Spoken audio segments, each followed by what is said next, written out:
The screech of tires tore through our quiet neighborhood like a bomb. In less than 3 seconds, the shriek of rubber became the sound of shattering glass and twisting metal. My wife's cherry-red convertible, her pride and joy after years of saving, was spun sideways in our driveway, the hood mangled, the windshield cracked, alarms blaring in the still air. And standing behind the wheel of the SUV that had rammed it, laughing like it was some kind of joke, was Karen's spoiled teenage son. His smirk spread wide as though destroying someone else's property was just another day in his entitled kingdom. My wife's scream cut through me. She fell to her knees beside the convertible, her hands trembling as they hovered over the jagged metal, the car that symbolized her independence, now mangled in seconds. Neighbors peeked out from their porches, phones already out, recording. Karen herself stormed over, bloated with arrogance, not to apologize, not to acknowledge what her son had done, but to raise her chin and declare that this was somehow our fault. "If you hadn't parked it in the driveway, this never would have happened," she screeched, her voice slicing the air. I could hardly believe it. Her car sat motionless in our own property, and her son had plowed straight into it. Yet Karen puffed up like a queen defending her heir, spitting venom at anyone who dared challenge her story. The shock in my chest burned into fury. I pulled out my phone, filming the wreckage, my wife's tears, the smug grin plastered on the boy's face. "This is going to the police," I snapped. But Karen smirked, her hands on her hips, and laughed. "Go ahead. I already called my lawyer. We're suing you for damages. My son is traumatized." The crowd gasped. The boy snorted and muttered something about owning the neighborhood soon. My stomach dropped, but then something clicked. Karen didn't know we had security cameras, 3 of them, covering every inch of the driveway. Every second of her son's reckless joyride was already captured from multiple angles. And that was the beginning of the unraveling. When the officers arrived minutes later, Karen launched into a tirade, waving her arms and crying crocodile tears. She painted her son as a victim, claimed he was swerving to avoid a dangerous obstruction in the road, that he was scared and lost control. The officers scribbled notes, but when my wife stepped forward, voice still shaking but edged with fire, she said, "Would you like to see the footage?" The officers' eyes narrowed. I led them into the garage, replayed the recording on the monitor. The video didn't just show the crash. It showed Karen's son revving the SUV up and down the street, weaving recklessly, laughing with music blaring, before deliberately turning into our driveway and slamming into the convertible like it was a target. Gasps rippled through the crowd gathered outside when the footage was played again on the officers' body cams. Karen's face drained of color, but she doubled down, shouting, "That footage is fake. They're framing us." The officers weren't buying it anymore. And then came the twist none of us expected. One of the neighbors, Mr. Jenkins, an older man usually quiet as stone, stepped forward with his own phone raised. He had footage too, from his porch camera across the street. His angle showed everything: a SUV accelerating, Karen's son gripping the wheel with a wild grin, the deliberate swerve into our car, the crash. 2 angles, 2 recordings, undeniable truth. Karen stuttered, her eyes darting wildly, her son muttering curses under his breath. The tension exploded when the boy, arrogant even in panic, spat out, "So what? Dad will pay for everything. You can't touch me." That was the moment the officers cuffed him, their patience spent. Karen screamed, lunging toward them, but another officer held her back. Neighbors cheered, some openly clapping. For once, the fear of Karen's wrath was gone, replaced by the thrill of watching justice breathe. Yet the real storm brewed weeks later in the courtroom. Karen had followed through with her lawsuit, filing papers claiming emotional distress, blaming us for creating hazardous conditions in our own driveway. She strutted into the hearing with her son at her side, dressed in a suit that did nothing to hide his smirk. They expected to win, to manipulate the system with the same arrogance they used in our cul-de-sac. But my wife took the stand first, her voice trembling at the memory of the crash, her tears real, her grief raw. She told the judge how the car wasn't just a machine but a dream, a gift to herself after surviving years of hardship. And then we played the footage. 2 angles. Crystal clear. The boy's laughter audible before impact. The judge's face hardened. Karen tried to object, claimed the footage was deep-faked. That's when the prosecutor revealed something else. The SUV her son had been driving? It wasn't theirs. It was leased under a false signature, tied to funds siphoned from the HOA's emergency budget. Gasps erupted through the courtroom. The boy wasn't just reckless, was joyriding in a vehicle paid for by stolen community money. Karen's empire of control collapsed in an instant. The judge slammed the gavel, voice cold and final. Lawsuit dismissed with prejudice. Countersuit for damages accepted. Full restitution ordered. And charges of fraud and reckless endangerment filed against Karen and her son.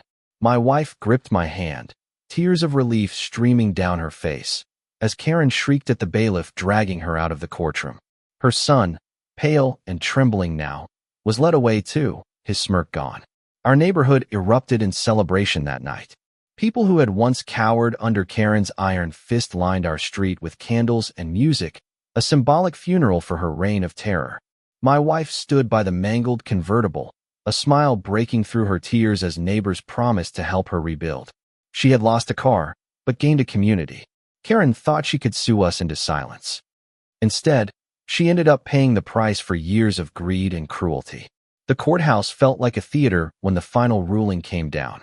Reporters lined the aisles, their cameras flashing as the judge's voice thundered through the chamber. This court finds the defendants, Karen Whitaker and her son, guilty of fraud, reckless endangerment, and malicious intent. Restitution will be paid in full, and damages for emotional and physical loss will be awarded to the plaintiffs. The gavel slammed, sharp and final, and it was like a collective sigh swept through the room. For months, our neighborhood had been held hostage by Karen's reign of arrogance. In a single moment, that chain snapped. Karen's son tried to swagger as deputies cuffed him, but his bravado cracked when the murmurs of the crowd swelled into cheers. Karen herself shrieked like a cornered animal, veins popping in her neck, mascara streaking down her cheeks. She lunged toward us, but two bailiffs held her back as she screeched about conspiracies and betrayal. The judge ignored her tantrum, eyes already down on the next case file, as if she was nothing more than another criminal shuffled through his courtroom. The power she once wielded like a sword had vanished into dust. But the real twist came just days after sentencing.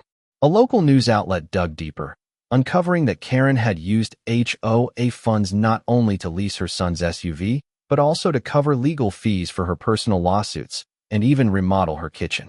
The fraud stretched back years, thousands upon thousands siphoned from neighbors under the guise of community upkeep.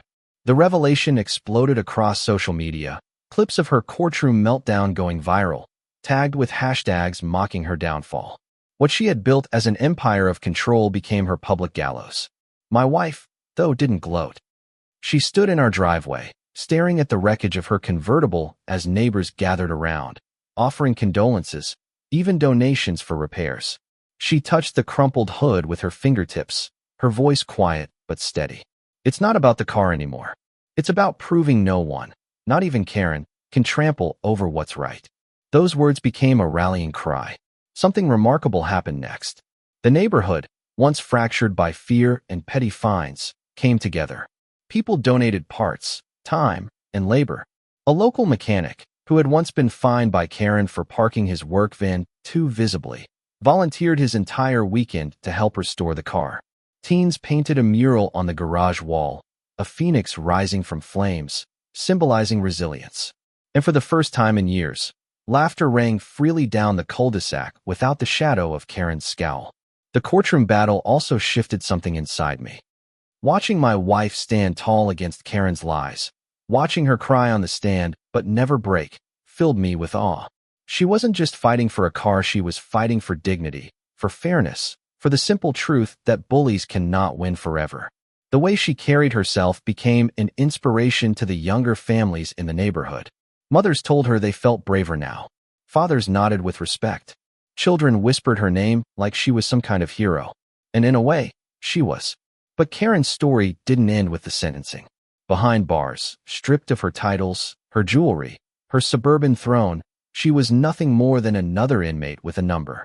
Rumors trickled back from county jail that she still tried to boss around other women, barking orders, demanding deference.